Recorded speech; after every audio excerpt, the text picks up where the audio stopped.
Hi, everybody. This is Haley Hobson, and I'm so honored today to have my friend Haley, another Haley Ragsdale, on the phone with me or on camera with me. Haley is a wonderful entrepreneur. She's been in the corporate world for 22 years and just recently left her corporate job or is leaving her corporate job with another business venture that is earning her six, almost seven figures. So I want to introduce her and welcome her today. Welcome, Haley. Thank you so much. I'm so excited. Yeah, it's so good to have you here. And what I wanted to talk to you about, or have our audience talk to you about, is how you've been able to swing it all. Like, 'cause I know you have two grown kids right now, and I know that you have been busting your butt in the corporate world for the last 22 years, and now you've got this another amazing business that you're running. So can you tell us a little bit about your history and where you got started and how old your kids are and how you did it when you were raising them? Definitely, yes. I do. I have two children. My daughter will be 25 in next week on the 17th of March, actually, and my son will be 23 in April. And like every mother, it was definitely a challenge trying to claw my way to the top of my corporate position with the company I was in. And thank you for the shout out on retirement. I'm 42, and I gave my official notice in October last year, and January 1st was my official retirement date from the corporate world. So round of applause for me. I'm super excited about that. Yay! That's right. It sounds like you started building your corporate way to the top, climbing up the ladder when your kids were like 3 years old. They were, yes. I was just under 22 years of service with that company, and so I'm 42 now, so I got in when I was about 20. I had my daughter when I was 17, my son when I was 19, and I took a job with my corporate company. I am not college educated. I took a job at my corporate company. I was a secretary, answering the phone and making copy. In fact, I remember my manager at the time, he said, okay, you have two jobs. Answer the phone and make sure the coffee pot's always full. Those were my primary roles. And I just sort of worked my hustle and worked my way up to the top of my position and became a top producing sales rep with them. They are a global company. We're the largest company in that industry in the world, and I was a top performer for that company. I'm very proud of that. Did all of that. Majority of the time was a single mom while I was doing that. But I think that we all find that inner drive, and we know that there's something better, and as long as we make that connection with our goals and our dreams and our abilities and capabilities and our opportunity, once all that stuff kind of comes together, it's just all about your hustle. So yes, I was raising two kids, and my husband I've been married to, I've had two husbands. My husband that I'm married to, he worked in Prudhoe Bay, Alaska, which is the northernmost oil field in North America, and he was a 2-on, 2-off schedule, 2 weeks on, 2 weeks off. So a lot of the time single mom in it. So just trying to find those pockets of time and time management, which I know is a struggle for all of us. That was key. And I started my network marketing business 2 years ago in February. I actually just celebrated my 2-year anniversary, February 23rd, with my network marketing company. And I brought that on kind of in the beginning, to be honest, as a tax deduction outlet for my family. That's kind of where it sort of came about.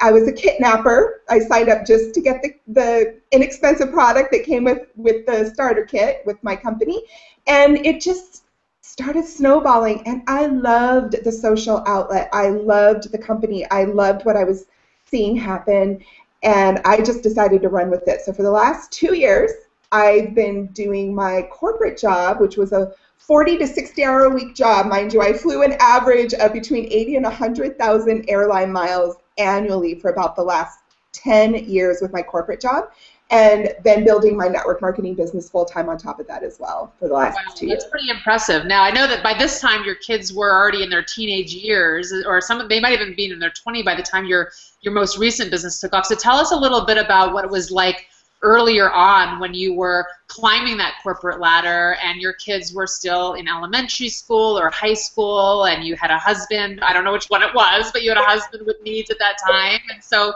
how did you manage to get it done? Because I know that so many women struggle with time management. Like, how do my husband and I, like, we have deals. Like, like I wake up this morning, I'm like, oh my God, my kids are almost at school, but my husband does it on Monday, Wednesday, and Friday. So like, we have a deal, like he's going to get them out of the house in the morning, he's going to get their breakfast, he's going to pack up their lunches, and then I'm going to pick them up at the bus stop and make sure that I'm here in the afternoon in case he can't. So like we juggle, we compromise, we do that kind of stuff, and I have certain hours of my day that I know are going to be my business hours where I can sit at home from 10 until 3 o'clock and get the majority of non-noise, non-distracting work done. But you know, you actually had to be somewhere else. You actually had to go into an office. You had to get your kids to school while you had to be somewhere at a certain time, and you're still traveling all over the place. So tell us a little bit about that and how that worked.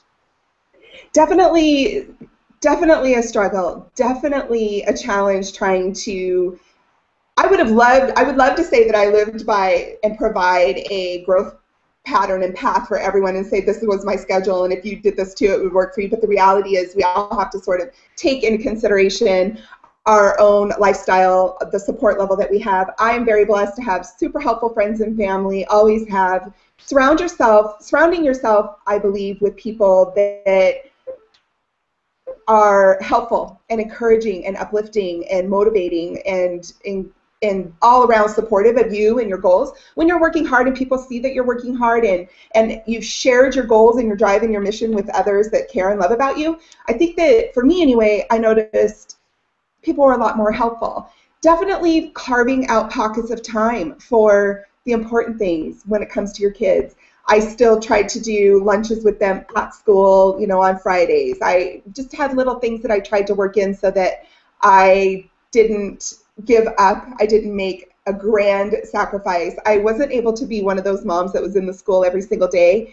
I don't really have regrets about that, though, to be honest, because I know that the time that I did spend with them was quality time growing up. And I still did chaperone, you know, different field trips, and I still was PTA, and I still contributed in other ways, but it's really about priorities. And I also made sure, I think one thing that was pretty important that I did, if I had some advice for somebody that is currently in a similar situation, is really making sure that I was fostering relationships with my management in corporate, right? Because if you have a great relationship with your management or your leaders in your corporate job or your job that you go to, your 9 to 5, then you almost give them permission to support you when you might need a little extra something, right? So if I'm all about negotiating. So if I was going to give you an extra 5 hours today, well then I might need to ask you if I could come in late on, you know, 1 day a week or whatever. So don't be afraid to negotiate your time. Don't be afraid to,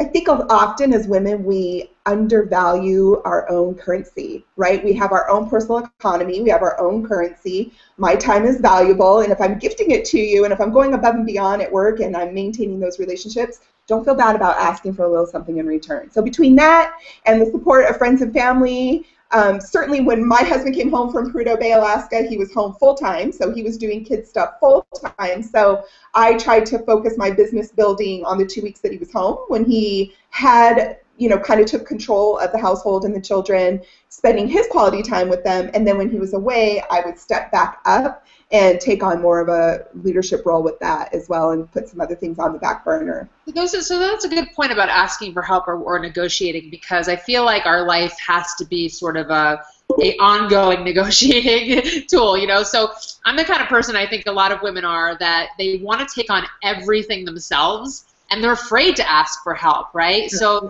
what I've learned to do recently, just even recently, is that, you know, I said to my husband today, you know what, I'm conducting a lot of interviews today, and so like even though you took her to the bus stop this morning, I think I need you to pick her up too. And it was that kind of compromise that we had today. Like if I can't get it all in, we figure out how to work it out with each other. And the other thing is like asking other people for help, right? Like I've got a big day this Friday and I'm used to trying to do everything and help everybody else out on my own, and I realized, you know what? Maybe I can actually send my daughter home on a play date with somebody else off of the bus, and they can watch her for 2 hours until I get home. And being okay with asking for that kind of favor, or being okay with hiring somebody like a babysitter to pick her up and not feeling like, you know, I have to be there every single second. So I think that is a good point that you're bringing up about asking for help or negotiating with other people and, you know, kind of working off of each other to get things done. Yeah, you know, they say it takes a village, and so I think that if we, you know, we certainly don't want to be takers of time, right? We don't want to be abusers of generosity.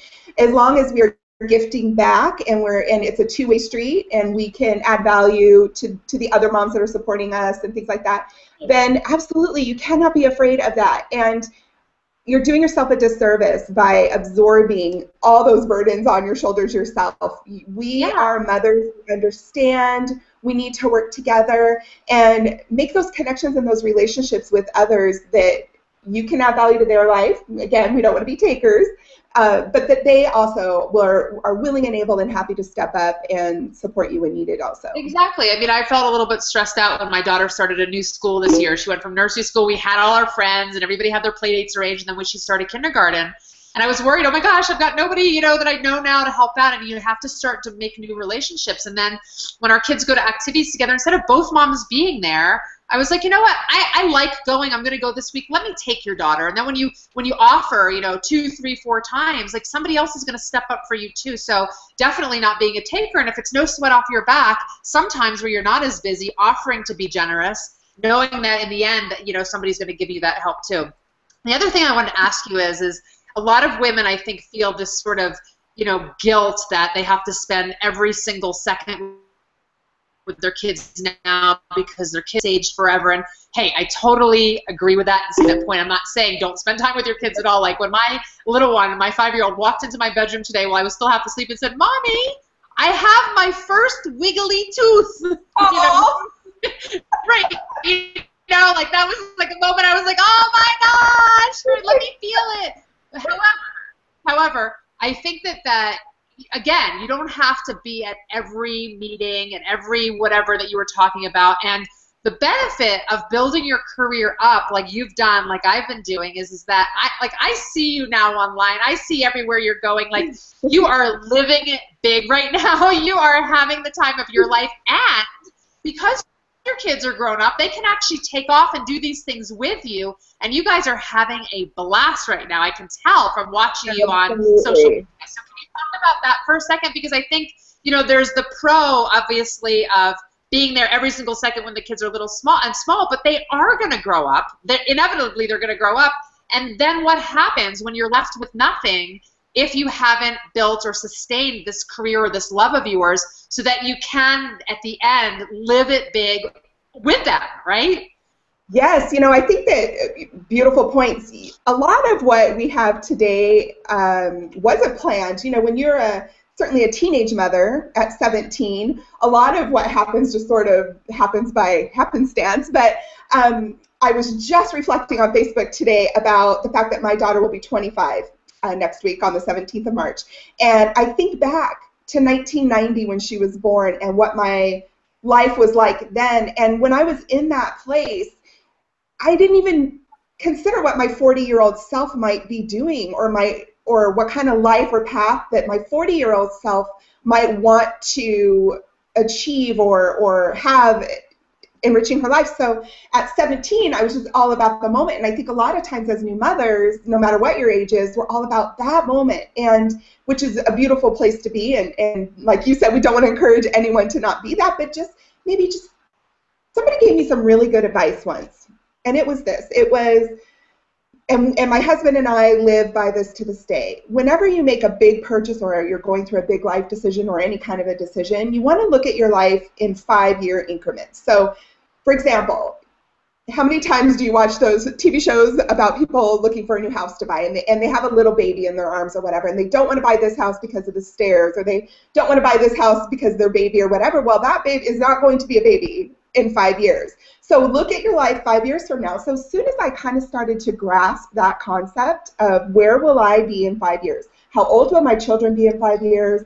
What might my relationship look like in 5 years? What does my career look like in 5 years? As soon as I was thinking 5 years ahead, then that's when I really started busting out my hustle to get to a place that I could afford to do what I wanted to do later. Because you're absolutely right. Our children are not going to be, in fact, at about 10, 11, 12, 13 years old, they already start kind of doing things with their friends. They have their own social lives. Your time tends to free up. It's different for everyone, of course. I think that the key is everyone has to define what's valuable to them. When my children were infants, right or wrong, I remember distinctly, and a lot of mothers will probably say that I'm insane, but I remember thinking to myself, it's okay if I work harder right now because she's only 8 months old. She's not going to remember if I put in 2 extra hours at work today, right? She'll remember if I'm 6 or if she's 6 or 8 or 10 that I missed her ballet recital or I missed this or that or the other thing. But today, she's not really going to remember. And so I took advantages of those gaps of time to build business and build myself in the corporate world and make connections and network and grow. And then when my children were of age of remembrance, I dialed down again. And then when they became older and started having their own social lives and things like that, I ramped back up again. So our lives are a ebb and flow, right? They're a living, breathing, evolving. It's a day-to-day evaluation almost of our plan and our schedule and our priorities. And as long as you kind of know what direction you're going and you check in with yourself every day and make sure you're on the right path and you're meeting all your personal goals and expectations for yourself, I don't see how you can really go wrong. Yeah, right, and the other thing, talking about that ebb and flow, is that even our years are ebbs and flows. So like there's going to be a time where, you know, during the school season, even if your kids are that smaller age where they are going to remember if you're at their recital, that there are those hours that I have now that I can keep. You know, my kids go to the bus at 8 o'clock. So from 8 to 10 is where I get my Haley time and go to the gym, work out, or do yoga, right? I come back home and then I work as hard as I can or as concentrated as I can until 3, and then I'm a mom again. I have to pick them up, and today we're going to her singing lesson, right? And then we'll come home, and then, you know, there's work that goes on at night, but it's more like standing around with my phone and texting people and emailing people, making sure things are getting done on the side.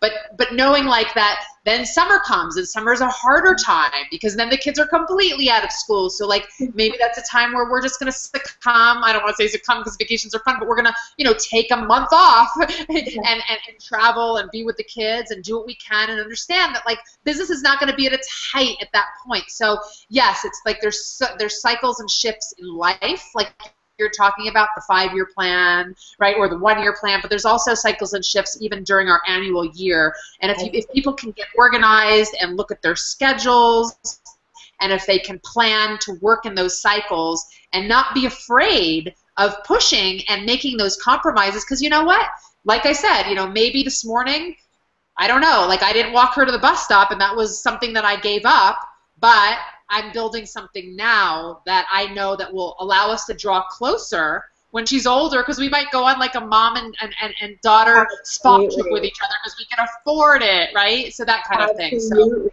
Well, you're absolutely right. You know, now that my children are grown, we have a vacation home in Nevada, as you know, and in Vegas, and we take our kids, we call them kids, they're adults, but we take them all the time, and we take my son is getting married in June, we've taken his fiance, and so we have, that's what you're working, I know we're talking a lot about my corporate job, but what you're really working up to is the value of the industry that we're in today, right, and the flexibility it allows us. And now that I'm officially retired all of 3 months and I'm focusing solely on my network marketing business, there's so much more. I will never regret for a moment the sacrifices I made in the last 2 years to build this business up to the place that it's at today, so that today and tomorrow and the rest of this year we can have the flexibility that we have because of it. If I was still working my corporate job, I wouldn't be able to do a fraction of the things that I've already accomplished in this 3 months of the year. It's amazing. I know. I wish I found my network marketing career when I was 20 years old. I know. All these people that I bring in that are that age, I'm like, you have no idea what's going to happen to you when you're 30 years old. You'll be a millionaire. I know. It's amazing. I know. That is a great lesson. Well, it's kind of our mission now, I think, as network marketing leaders, right, that we try to educate, in the younger the better. Oh, my goodness, if you could just sacrifice a little bit today, your tomorrow. Oh, my goodness, your tomorrow. It'll be amazing. Right. Well, I want to thank you for being on live today. And would you mind telling everybody how they can reach you or follow you so that they can see what you're up to? Thank you so much. Yes, I'd love to have everyone just pop over to my website, HaleyRagsdale.com. It's Haley, a little bit different than our wonderful Haley Hobson, but it's Haley. My last name is Ragsdale, Ragsdale. You can connect to all my social media there. I would love to find more people on Facebook to network with. I'm really excited about networking with all kinds of women from all different walks of life with all different companies. I'm so excited about it. It's so much fun to build a network like that. I'm really grateful to have met you and that we've become friends. And yes, so everybody check out Haley. She's awesome. She's really fun to watch on social media. And thank you so much for your time. Thank you.